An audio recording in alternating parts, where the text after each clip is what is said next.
cet argument qui consiste à dire on porte le voile par liberté, enfin, par quelle espèce de délirium très mince on associe le voile à la liberté. La liberté d'une femme, c'est d'avoir les cheveux au vent, c'est pas d'être voilée. Ça, c'est une chose. Qui êtes-vous, monsieur Messia, pour définir ce qu'est la liberté des femmes? Laissez-moi finir, enfin, vous êtes casse-pieds. Personne n'entend rien. Jean-Michel. La deuxième chose, c'est que ces femmes disent, moi je veux effectivement, c'est ma liberté, c'est ma conception, etc. Mais attendez, si elle veut respecter la conception de l'islam dont elle arbore le voile, il ne faut pas qu'elle fasse du sport. Parce qu'en réalité... Mais qu'est-ce que vous racontez? Mais bien sûr que si, on peut faire du voile, faire du sport voilé, faire du sport voilé est complètement grotesque. Parce que si le voile, c'est un symbole religieux de piété religieuse, eh bien quand on est si croyant qu'on porte le voile, eh ben on est aussi si croyant pour ne pas faire de sport. Parce qu'il ne me semble pas que du temps du prophète, les femmes ne jouaient pas au foot. Mais qu'est-ce que vous racontez?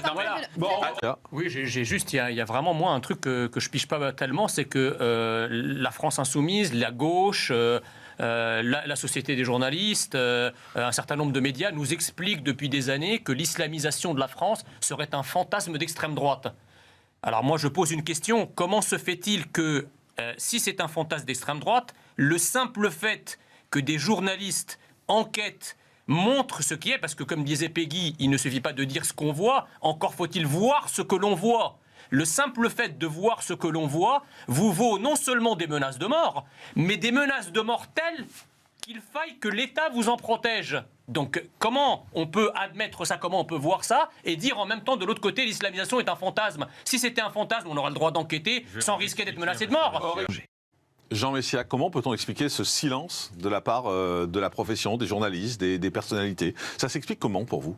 Comment vous expliquer qu'on en soit surpris? Je veux dire, ces dernières années ont quand même été émaillées d'un certain nombre de choses très graves provoquées par l'islamisme, que ce soit d'ailleurs des attaques terroristes ou plus globalement de ce genre de menaces. Je n'ai pas vu des convulsions, je dirais, choquées de la part ni des journalistes, ni d'un certain nombre de partis politiques ou d'hommes politiques. Et ce qui se passe à Roubaix, ce reportage, n'y font pas exception. Je veux dire, la société des journalistes qui est prompte à s'enflammer quand un homme politique ne rend pas le bonjour à un journaliste de quotidien dans un meeting, et ils en parlent pendant 3 semaines en disant la liberté de la presse. Là, vous avez une journaliste qui est menacée de mort, et un militant associatif menacé de mort. On ne les entend pas, si vous voulez.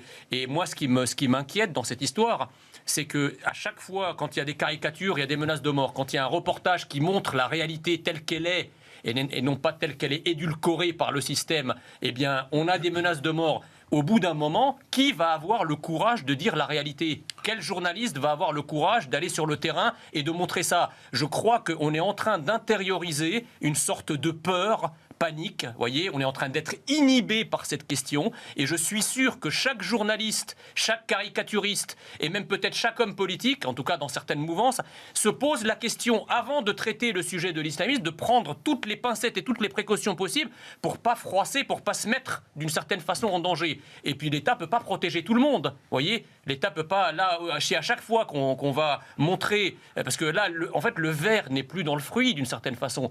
Quand on parle de Roubaix ou de Marseille ou de certains quartiers dans toutes les grandes villes, c'est pas le verre qui est dans le fruit, c'est l'arbre qui est en train d'être tout simplement colonisé. Écoutez, c'est très bien. Moi, j'ai beaucoup apprécié votre reportage. C'est une réalité au demeurant que beaucoup de Français connaissent déjà. Moi, ce qui m'étonne, si vous voulez, c'est quand vous dites ce phénomène est ultra minoritaire. Attendez, s'il était ultra minoritaire, on ne ferait pas une loi sur le séparatisme avec un débat parlementaire qui a duré des mois. Ça veut bien dire que ce n'est pas ultra minoritaire. Quand vous avez une ville comme Roubaix, dont 40% de la population est musulmane, à moins que l'on parle de conversion massive de Français catholiques à l'islam, on voit bien que... c'est pas parce que musulmane, c'est pas islamiste, c'est pas pareil.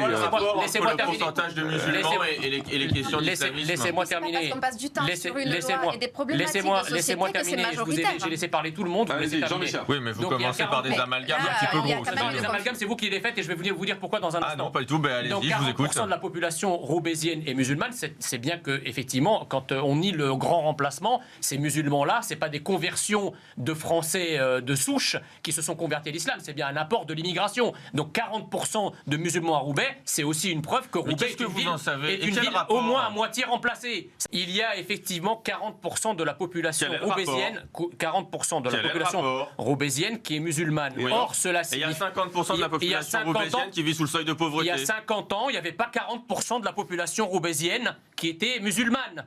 Et alors Elle vient d'où Et cette population? alors Elle est musulmane.